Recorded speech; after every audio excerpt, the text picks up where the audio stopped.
Tuhan berfirman kepada kita semua di sini. Biarlah roh-Mu menyala-nyala dan layanilah Tuhan.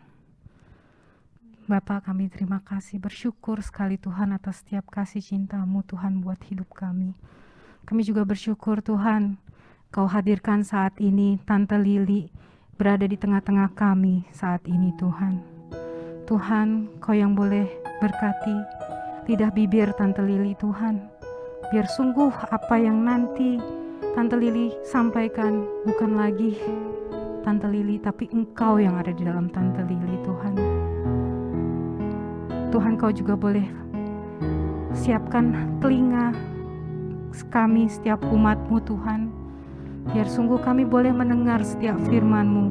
Biar setiap firman yang telah Kau tabur tidak akan kembali dengan sia-sia Tuhan.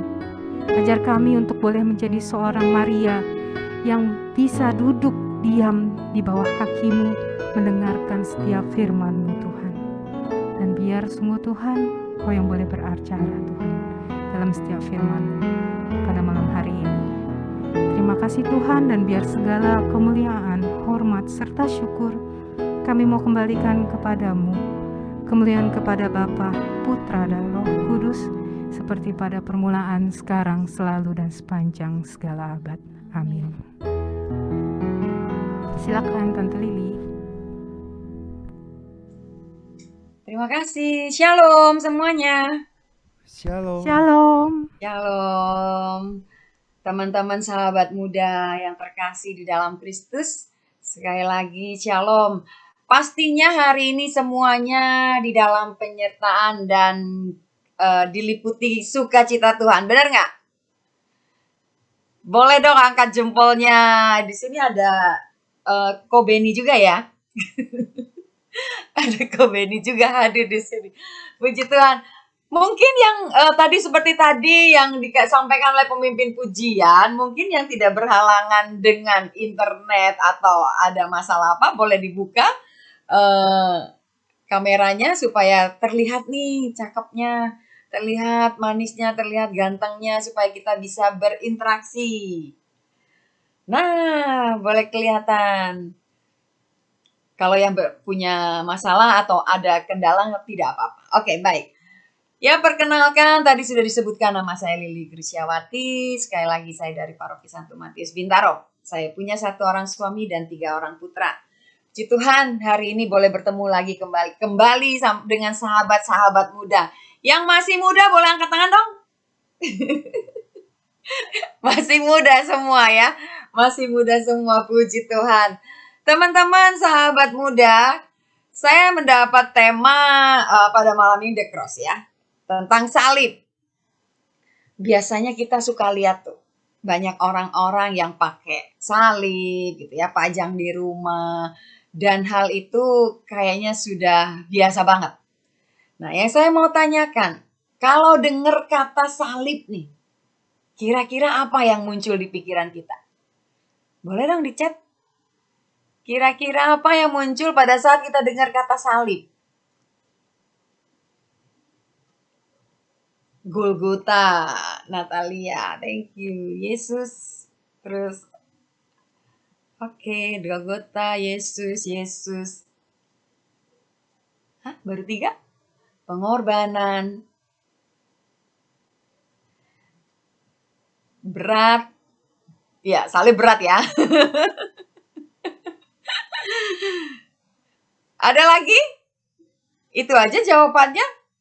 Oke, mungkin yang lain lagi. Penderitaan. Tapi nggak selalu menderita ya, hukuman. Oke. Terima kasih, kemenangan. Puji Tuhan. Terima kasih untuk jawabannya teman-teman. Teman-teman sahabat muda pada malam ini. Ya, kalau dengar salib tadi kata semua yang kita terpikir langsung tentang Yesus, pengorbanan, penderitaan, hukuman, dan banyak hal yang kita mulai terpikir di dalam otak kita ya. Bagaimana kita mendengar tentang salib. Pada waktu kita berpikir tentang salib, mendengar kata salib, terpikir pasti tadi juga ada nyampaikan tentang pengorbanan ya kan. Pengorbanan, tentang penderitaan. Kita tahu bahwa di salib itu Yesus mengalami penderitaan. Dan kita tahu juga bahwa Dengan salib itu Yesus mengorbankan dirinya buat kita semua. Menebus dosa kita, menebus dosa saya dan Anda. Hingga kita boleh ada sampai hari ini. Itu yang terpikir dengan kita ya, tentang salib. Jadi begitu ditanya tentang salib, banyak sekali tadi konsep-konsep atau banyak respon tentang salib yang boleh saya dapatkan. Nah, saya mau ingatkan kembali beberapa tahun yang lalu, ingat nggak? Ada sesuatu kejadian yang membuat heboh gitu ya di sosial media. Seorang salah satu pemuka agama yang mengatakan tentang salib hingga semuanya menjadi satu ketertawaan gitu ya. Satu hal yang heboh pokoknya. Pasti semua ingat ya beberapa tahun yang lalu ya. Itu juga salah satu cara pandang atau respon dari seseorang tentang salib karena dia tidak kenal dan dia tidak mengerti tentang salib atau mengenal tentang Yesus. Seperti misalnya kayak gini misalnya. Ada penonton, biasanya penonton kalau menonton sebuah pertandingan gitu ya, nonton bola kah atau nonton apa ya bulu tangkis kah gitu kan. Biasanya penonton itu paling pinter ngapain? Boleh di chat juga atau boleh dibuka mic-nya. Kira-kira penonton paling pinter ngapain? Tolong dibantu, ada yang tahu? Kalau penonton nonton nih ya, nonton pertandingan, paling pintar komentar. Thank you, Fanny. Paling pintar emang komentar ya kan? Paling pintar komentar, kritik itu paling pintar ya kan? Mungkin termasuk saya juga kalau nonton gitu ya. Kalau udah gregetan, kenapa begitu? Harusnya begini-begini. Kayaknya sok ngerti gitu kan. Nah, orang yang penonton ini biasanya kalau melihat sebuah pertandingan bola misalnya. Nah, pemainnya ini, dia sepertinya udah mengarahkan dari rumah. Jangan ditendang ke sana, sorak-sorai. Thank you Jessica dan Andrian. Jangan ditendang ke sana. Ternyata begitu bolanya nggak gol ya kan? Atau lawannya yang memasukkan bola itu ke golnya, ke gol lawan yang dia jadi idolanya, langsung dia marah dan dia spontan. Pasti penonton yang fanatik akan berteriak. Aduh, bodoh banget. Bener gak? Bodoh banget. Kenapa harus ditendang ke sana? Kenapa gitu kan? Dan diberikan sama si ini gitu kan? Pasti banyak hal yang dikomentari dan dikritik. Itu respon juga. Respon dari penonton pada saat nonton pertandingan. Nah, jadi setiap orang punya respon masing-masing terhadap sesuatu. Sama dengan pada malam ini kita bicara tentang salib, ya kan? Banyak orang responnya juga beda-beda terhadap salib. Demikian juga dengan orang-orang pada waktu, orang-orang Yahudi, orang-orang Yunani pada zaman itu juga beda-beda responnya tentang salib. Nah, kita mau melihat ya pada malam ini, Paulus menuliskan kepada jemaat di Korintus. Saya boleh minta tolong bacakan dari 1 Korintus 1 ayat 18. Boleh dari handphone suci, boleh dari gadget suci, dari boleh nggak ya yang nggak buka kamera ya? Siap nggak ya? Atau saya minta tolong ini aja deh. Oh, ini ada Putri Odelia. Boleh? Tolong dibacakan. 1 Korintus 1 ayat 8 ada di layar. Oke. 1 Korintus 1 ayat 8. Ayat 18, maaf, ayat 18. maaf. 1 Korintus 1 ayat 18. Iya, ayat 18. Sebentar aku cari. Oke, silakan. Sebab pemberitaan tentang salib memang adalah kebodohan bagi mereka yang akan binasa. Tetapi bagi kita yang diselamatkan, pemberitahuan itu adalah kekuatan Allah. Baik, terima kasih, Odelia. Ternyata kita melihat dari firman ini, sebab pemberitaan tentang salib memang adalah kebodohan bagi mereka yang binasa, tapi bagi kita yang diselamatkan, pemberitaan itu adalah kekuatan Allah. Ada 2 respon di sini tentang pemberitaan salib. Yaitu bagi dunia, pemberitaan salib itu adalah kebodohan bagi orang yang binasa. Tetapi bagi orang-orang yang percaya, pemberitaan salib itu adalah kekuatan Allah. Kenapa Paulus menuliskan ini? Ini dituliskan oleh Paulus karena pada waktu zaman itu banyak orang memandang tentang kematian di kayu salib itu suatu kenistaan atau kebodohan. Orang-orang Yahudi dan Yunani tidak percaya bahwa salib itu menjadi cara Allah untuk menyelamatkan manusia. Karena menurut orang Yahudi, ahli-ahli Taurat itu nggak ada tuh catatan bahwa Allah itu jadi manusia. Tidak ada juga pengajaran bahwa Mesias yang dia tunggu-tunggu itu lemah, miskin, apalagi mati di kayu salib. Menurut mereka, yang mati di kayu salib itu adalah orang-orang yang bersalah dan orang-orang yang terkutuk, penjahat yang mati di kayu salib menurut mereka. Dan menurut orang Yunani pada waktu itu, biasanya ahli-ahli filsafat menggambarkan bahwa salib itu adalah ketidakberdayaan. Suatu ketidakberdayaan. Sedangkan menurut mereka, dewa-dewa mereka itu dewa-dewa yang kuat. Nggak ada yang lemah. Jadi, menurut orang Yunani, keselamatan yang ditawarkan melalui salib itu juga nggak masuk akal. Teman-teman yang dikasihi Tuhan, jadi yang menderita berkorban untuk menyelamatkan itu semua nggak masuk akal kalau melalui salib menurut orang-orang Yunani pada waktu itu. Jadi salib adalah buat mereka adalah suatu kenistaan, salib adalah suatu ketidakberdayaan, salib adalah sebuah celah buat mereka pada waktu itu. Buat orang-orang dunia menganggap bahwa suatu kebodohan yang tidak masuk akal. Mereka berpikir, mana mungkin sih orang menyelamatkan orang lain dengan mati di kayu salib. Mengorbankan nyawanya untuk orang lain, untuk menyelamatkan orang lain. Tergantung di kayu salib. Menurut orang dunia itu satu kebodohan. Gak mungkin lah. Gimana bisa nyelamatin? Orang dia mati di kayu salib, digantung. Yang tergantung di kayu salib dikatakan di dalam Galatia 3 ayat 13. Boleh tolong dibacakan? Felis. Boleh tolong dibacakan? Galatia 3 ayat 13. Silakan. Kristus telah menebus kita dari kutuk hukuman Taurat dengan jalan menuju kutuk karena kita. Sebab ada tertulis, terkutuklah orang yang digantung pada kayu salib. Terima kasih. Jadi dikatakan terkutuklah orang yang tergantung di kayu salib. Tergantung pada kayu salib. Bapak Ibu dan teman-teman, sahabat muda yang terkasih. Jadi kalau dikatakan terkutuklah orang yang tergantung pada kayu salib, berarti Yesus yang tergantung di kayu salib. Anggapan mereka juga itu orang yang terkutuk.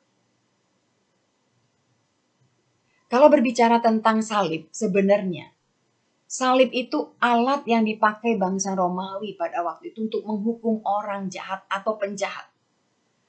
Tangan, kaki dipaku, digantung penjahat ini sampai mati. Penderitaan yang sangat-sangat luar biasa. Salib itu merupakan hukuman yang berat dan hina. Nah, kita menyadari Yesus yang menjadi Tuhan dan penyelamat buat kita saat ini. Dia itu bukan penjahat loh. Seperti apa yang dikatakan bahwa salib itu dipakai untuk penjahat. Yesus itu bukan penjahat. Tapi dia disalib. Dia itu juga tidak berdosa. Tetapi dia juga disalib. Dia tidak bersalah, dia juga disalib. Tangannya nggak seperti tangan kita. Mungkin yang sering melakukan kesalahan untuk memukul atau apapun. Tapi tangannya dipaku. Kakinya bukan seperti kaki kita. Yang sering melangkah menuju kebinasaan atau hal-hal yang tidak benar. Tetapi juga dipaku. Jadi teman-teman, sahabat muda. Yesus yang disalib menggantikan kita. Yesus yang disalib menggantikan kita, yang bukannya harusnya dia di sana, tapi kita, tetapi dia menggantikan kita. Lewat salib, dia menggantikan kita. Dari pihak Allah, Yesus disalib untuk menggantikan kita.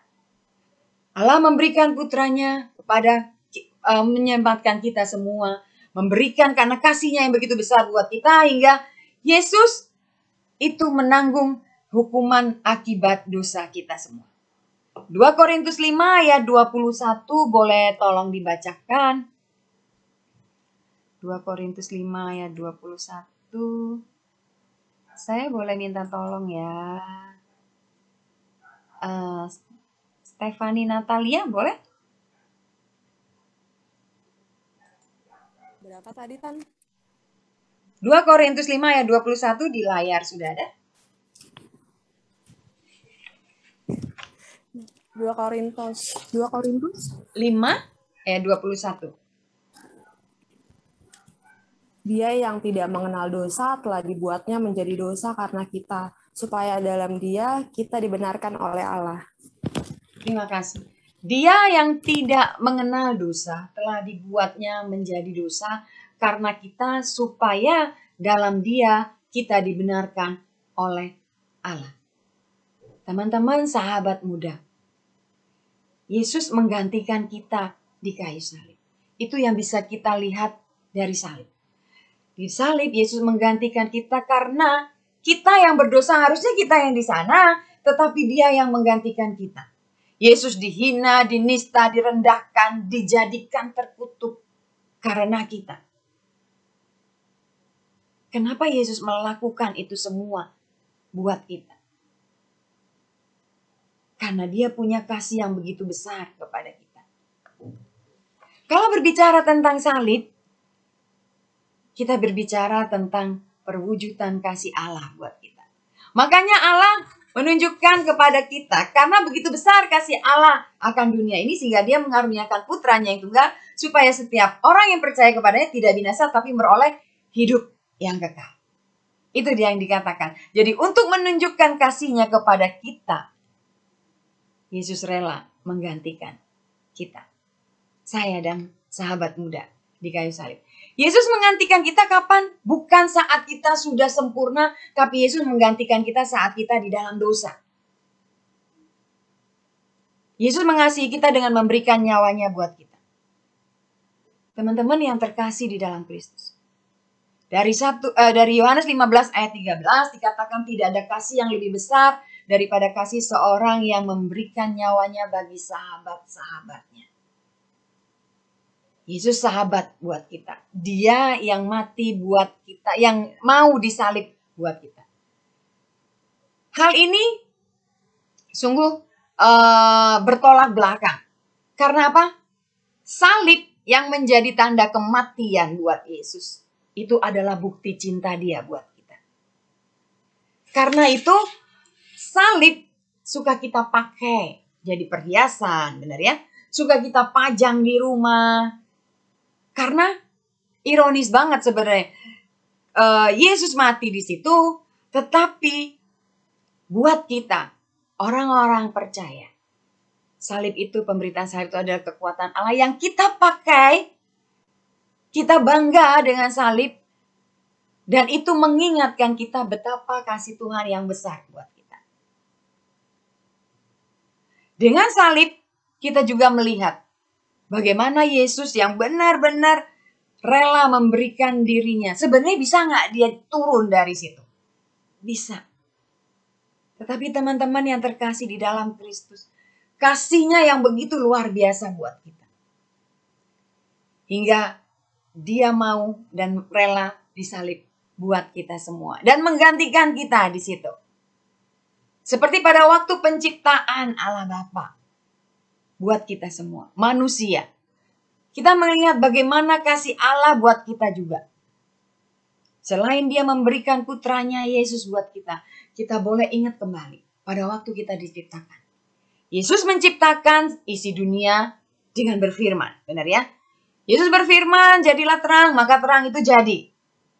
Tapi pada waktu dia menciptakan kita, dia menunjukkan kasihnya dengan apa?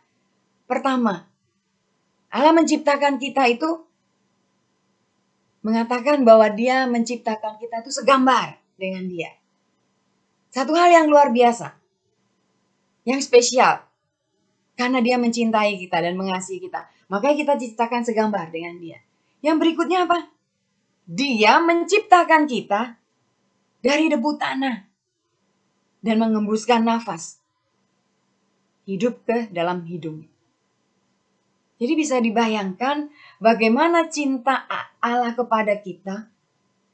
Sampai dia melakukan semua itu di dalam menciptakan manusia. Dan menciptakan kita semua. Nggak hanya dengan berfirman, tetapi Allah melakukan dengan segala hal. Mungkin dengan tangannya dia membentuk, ya kan, dari debu tanah manusia itu dan memberikan nafas hidup. Itu yang terjadi. Itu bukti cinta, itu bukti kasih kepada kita semua. Dan sampai hari ini, kasih itu nyata buat setiap kita. Meskipun terkadang di dalam kehidupan kita, gimana bisa Tuhan menyintai saya, mengasihi saya? Saya aja banyak ngalamin masalah, saya banyak ngalamin penderitaan. Seperti itu. Tetapi kasihnya kepada kita yang tidak pernah habis-habisnya itu membuat setiap kita sampai hari ini diingatkan bahwa dia yang sungguh Allah, sungguh manusia, rela mati di kayu salib buat kita. Menderita banget. Waktu dia di kayu salib. Teman-teman sahabat muda, ada sebuah cerita. Sebuah cerita bercerita ada saudara kembar ya. Yang satu itu jadi hakim yang baik banget. Yang satu itu penjahat. Ini kembar.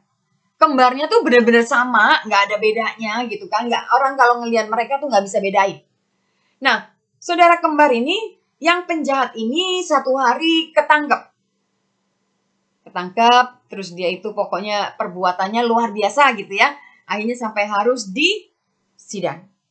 Dan waktu disidang, itu di pengadilan, yang jadi hakimnya saudara kembarnya. Nah, karena kesalahan yang begitu berat, apa yang dilakukan oleh saudara kembarnya ini yang hakim, dia memutuskan saudaranya yang menjadi penjahat ini dengan dihukum mati. Karena kejahatannya yang begitu luar biasa. Saudaranya yang dihukum mati ini di dalam keadaan berdosa. Keadaan yang bersalah. Apa yang dilakukan oleh hakim ini? Malam, pada waktu besok paginya tiba saatnya untuk hukuman mati. Malamnya dia datang ke penjara. Dia datang ke saudaranya, dia katakan bahwa sekarang kamu ganti baju dengan baju aku. Saudaranya katakan apa? Ya nggak mungkin. Tapi saudara yang hakim ini katakan kamu harus berganti baju dengan saya karena saya akan menggantikan kamu. Yang dilakukan hakim ini karena dia sangat-sangat mengasihi saudaranya ini. Dia ingin saudaranya ini mengalami satu perubahan. Dia ingin saudaranya ini bertobat. Dia ingin saudaranya ini dibebaskan. Hingga pada masa sisa hidupnya nanti dia boleh berubah. Kasih dari saudara kembarnya ini yang begitu luar biasa. Akhirnya mereka ganti baju. Yang hakim pakai baju penjahat. Yang penjahat akhirnya keluar dengan baju hakim. Tidak ada yang mengenalnya. Sampai tiba penghukuman, sampai tiba penjatuhan hukuman mati, dan akhirnya yang mati adalah hakim. Nah, teman-teman, kenapa saya cerita itu? Itulah bukti kasih. Karena kasih, seseorang mau rela untuk berkorban bagi orang lain. Lewat salib, kita juga mengalami mungkin hal yang gak enak, ngalami masalah kan. Tapi sampai hari ini, biarlah salib ini menjadi satu refleksi buat kita. Masih bisakah kita mengasihi juga orang-orang yang di sekitar kita, orang-orang yang pernah menyakiti kita. Jangan nunggu orang itu untuk berubah. Tetapi apakah kita sudah bisa juga mengasihi mereka? Seperti apa yang Yesus berikan buat saya dan Anda. Bukti kasihnya, dia menggantikan kita. Bukti kasihnya diberikan kepada kita. Jadi Yesus menggantikan kita di kayu salib. Kenapa juga salib yang menjadi bukti, menjadi tanda penghinaan, salib yang menjadi tanda penderitaan itu harus Yesus juga terima dan jalani, karena Yesus mengampuni setiap dosa-dosa kita dan Dia mau memberikan kita hidup. Karena kita tahu kita itu manusia berdosa. Waktu Adam dan Hawa awal hidup bahagia dengan Bapa di Taman Eden, tapi karena dosa mereka terpisah dari Allah.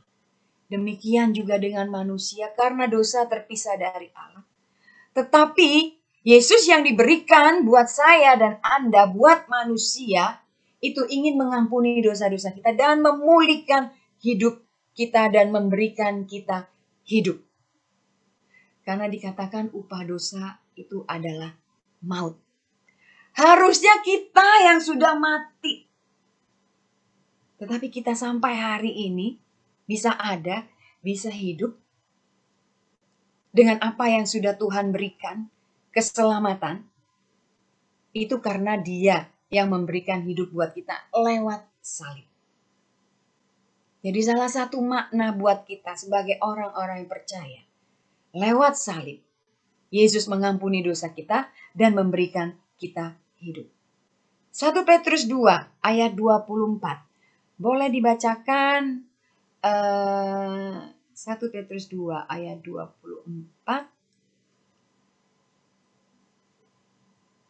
Bacakan Lisa. Tolong dibacakan 1 Petrus 2 ayat 24.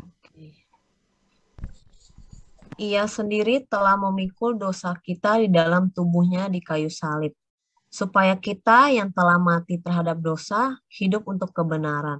Oleh bilur-bilurnya kamu telah sembuh.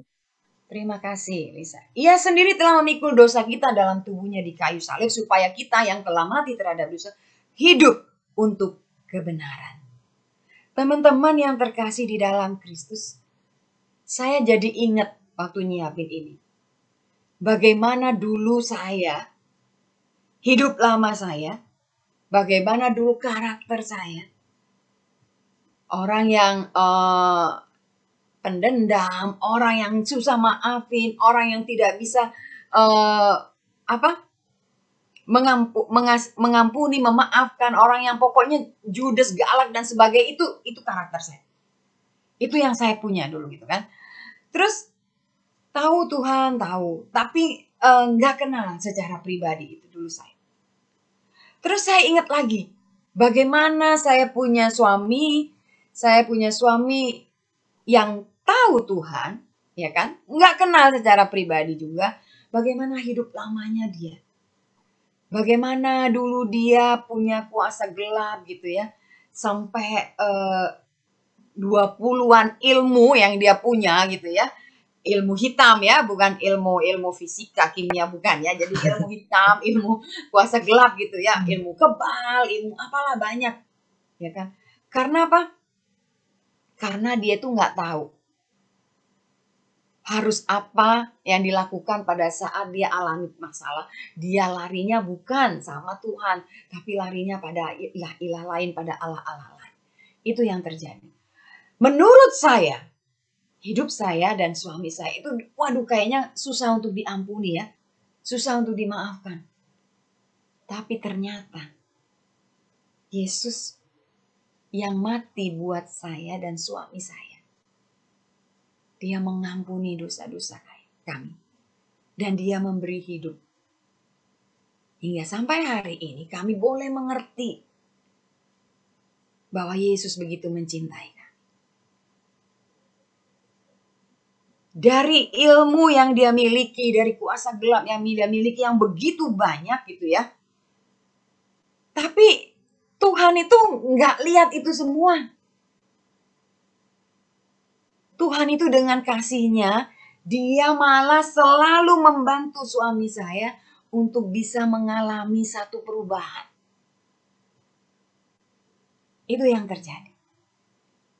Jadi teman-teman, apapun yang mengikat kita saat ini, apapun belenggu-belenggu yang masih ada buat kita saat ini, ingat bahwa lewat salib, Yesus mau mengampuni dosa kita dan Yesus mau memberikan kita hidup. Apa yang mesti kita lakukan juga? Kita juga mau mengampuni orang-orang yang pernah mengecewakan kita. Kita mau juga mengampuni orang-orang yang bersalah kepada kita. Dan salib ini untuk kita, mengingatkan kita, untuk kita boleh menjauhi dosa. Dari salib kita bisa juga mengingat kasih Bapa kepada kita, mengingat bagaimana kasih Yesus kepada kita. Yang kedua, dengan salib kita diingatkan untuk kita menjauh dari dosa. Menjauh dari hal yang tidak berkenan kepada Tuhan.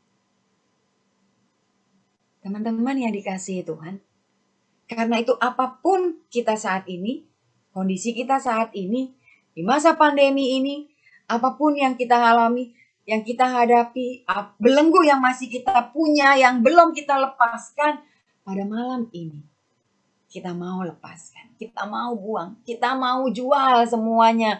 Segala kebencian, segala amarah, segala kekecewaan apapun. Kita mau lepaskan. Karena kita tahu Yesus yang sudah mati di salib buat kita, jangan sampai menjadi sia-sia.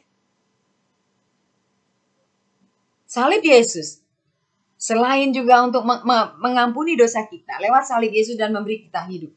Salib Yesus menunjukkan ketaatannya, kesetiaannya, dan menjadi teladan buat kita. Yesus mati di kayu salib, salib yang hina, salib yang penuh penderitaan, karena dia mengasihi kita, dia itu menunjukkan ketaatannya, dan menjadi teladan buat kita. Saya katakan tadi, bisa gak sih sebenarnya Yesus kalau gak mau gitu kan? Bisa kali kalau Yesus turun dari salib. Tetapi Yesus tidak lakukan itu. Dia punya ketaatan kepada Bapa yang mengutus dia. Karena dia tahu dari dulu, dari awal, dia harus lewati itu semua. Karena dia mengasihi kita. Sampai tugas itu selesai. Sampai dia berkata sudah selesai. Di kayu salib. Teman-teman yang dikasihi Tuhan, ketaatan Yesus, kesetiaan Yesus yang ditunjukkan di kayu salib kepada Bapanya juga mengingatkan kita. Yesus memikul salib yang berat, dosa kita, kesalahan kita. Itu yang Yesus alami. Mengingatkan kita untuk kita juga boleh taat, boleh setia. Dalam apapun yang kita hadapi, di dalam apapun yang kita alami saat ini. Dari salib, Yesus menunjukkan, memberikan teladan buat kita. Salib yang kita pakai jadi hiasan, salib yang kita pajang di rumah, mengingatkan kita sekali lagi untuk kita juga taat, untuk kita juga setia, sampai akhir dari kehidupan kita. Mudah? Enggak mudah. Tetapi semua yang kita sampaikan, ya semua yang Yesus sampaikan, itu semua ada contohnya. Jadi teman-teman yang terkasih di dalam Kristus, kita sebagai orang-orang percaya bahwa pemberitaan salib itu adalah menjadi kekuatan Allah buat kita.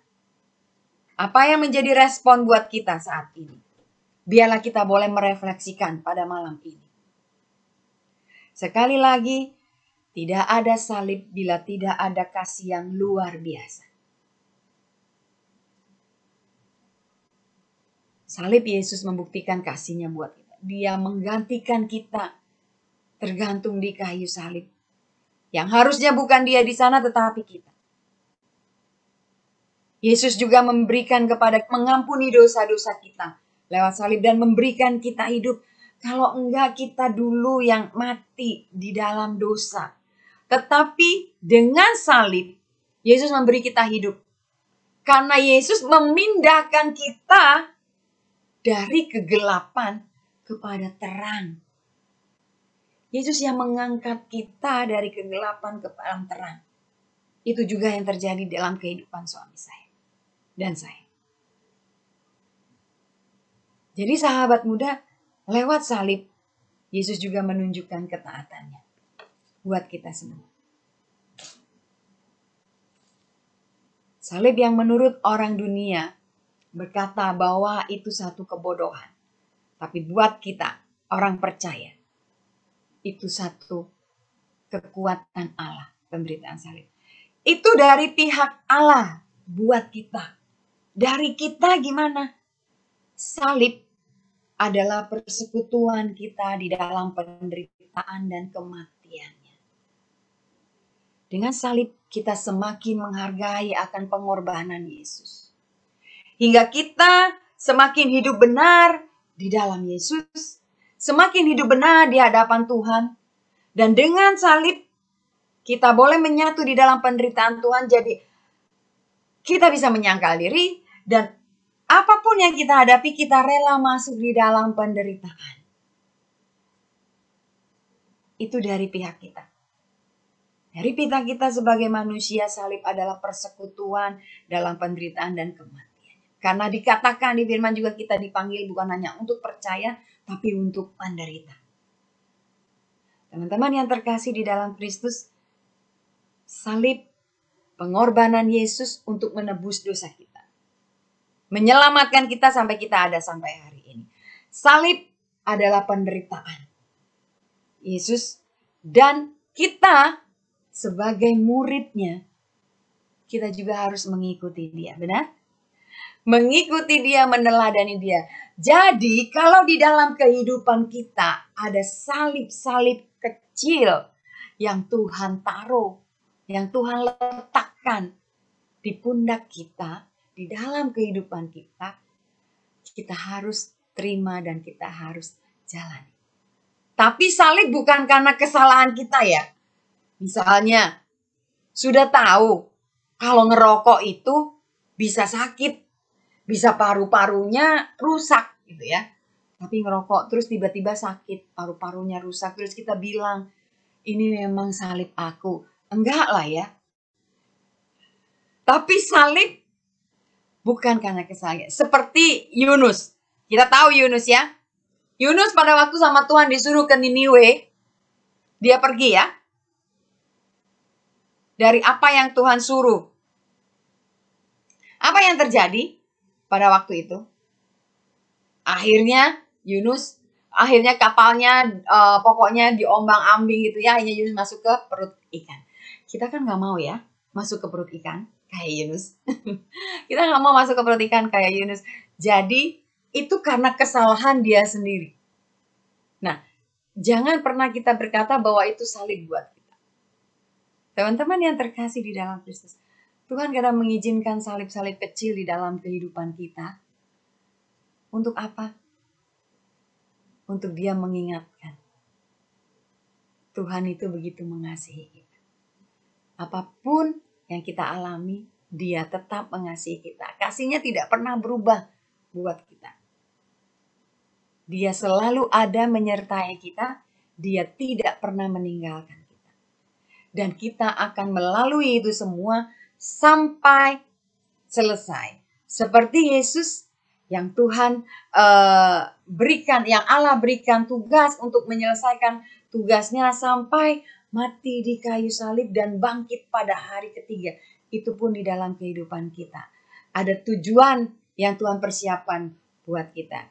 Jadi teman-teman yang terkasih, biarlah pada malam ini respon kita terhadap salib Kristus bukan menjadi satu kebodohan, tetapi kita orang-orang percaya Itu adalah kekuatan Allah yang memberikan kepada kita satu kekuatan untuk kita bisa menjalani hari-hari. Apalagi di masa pandemi seperti ini, Omikron mulai merajalela ya.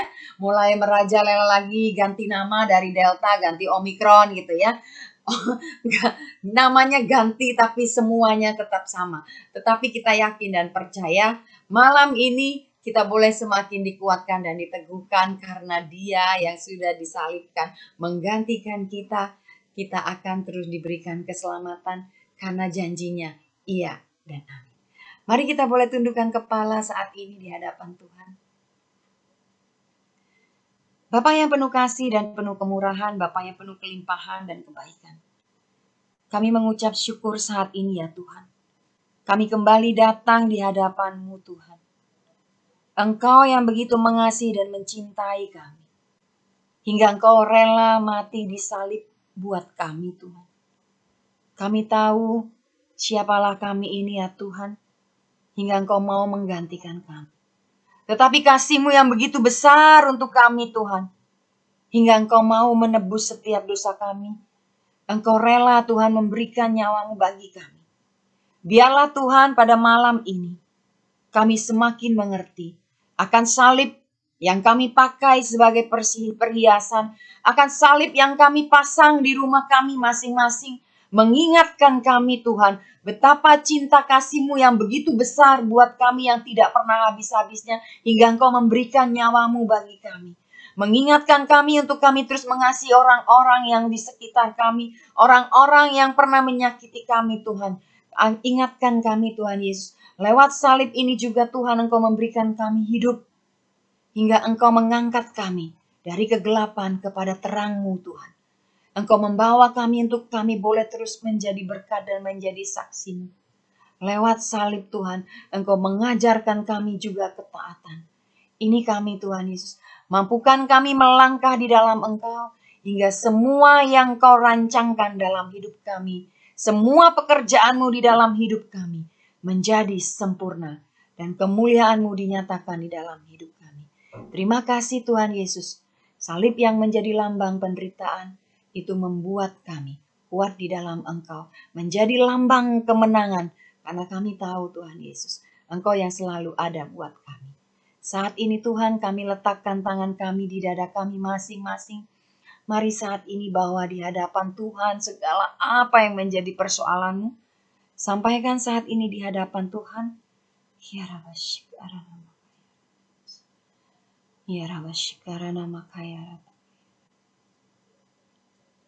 Tuhan Engkau melihat kedalaman hati anak-anak-Mu di Zoom ini. Engkau tahu apa yang menjadi pergumulan mereka masing-masing. Mungkin saat ini ada seseorang yang berpikir tentang masa lalunya Tuhan. Kesalahan yang diperbuatnya, yang saat ini dia terus merasa bersalah. Biarlah Tuhan Kau taruhkan di dalam hatinya, bahwa Engkau sudah mengampuni. Dan dia terus berjalan bersama Engkau di dalam kebenaran. Terima kasih Tuhan Yesus. Tanamkan di dalam hati kami masing-masing. Apapun saat ini Tuhan, permasalahan kami juga bawa di hadapan-Mu. Engkau Tuhan yang campur tangan dalam hidup kami. Engkau yang memampukan kami mengampuni, Engkau yang memampukan kami mengasihi, Engkau yang memampukan kami untuk taat dan setia.